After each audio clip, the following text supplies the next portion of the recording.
Bon, ce qui est important, bien entendu, quand on met en place une politique, c'est les changements que ça va entraîner. Premièrement, idéalement, compte tenu qu'on veut toucher plusieurs secteurs qui sont essentiels à maintenir la santé, il faut avoir un mandat qui est clair et une gouvernance qui est claire. Et idéalement, le mandat devrait venir des plus hautes autorités à l'intérieur du gouvernement. Prenons par exemple le bureau du premier ministre.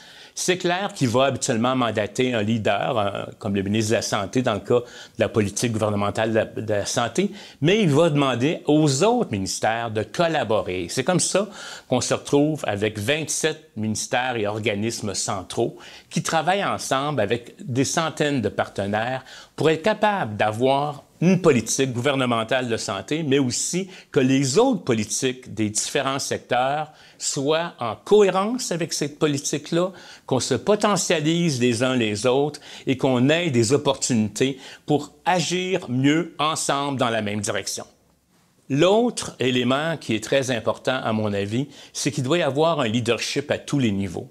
Idéalement, là, il faut qu'une volonté des autorités politiques soit présente, mais dans la machine administrative, qu'il y ait une structure de gouvernance qui permet à tous les niveaux, à des niveaux de sous-ministres adjoints, à des niveaux de directeurs, à des niveaux, je vous dirais, de professionnels, d'être impliqués dans la démarche de définition de la politique gouvernementale.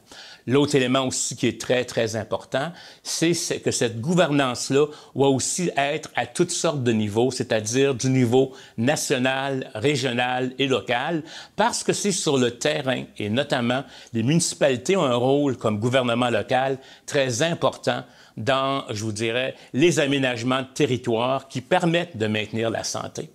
Puis finalement, bien entendu, il faut y dédier les ressources et le financement qui est nécessaire pour la mise en place de ces politiques.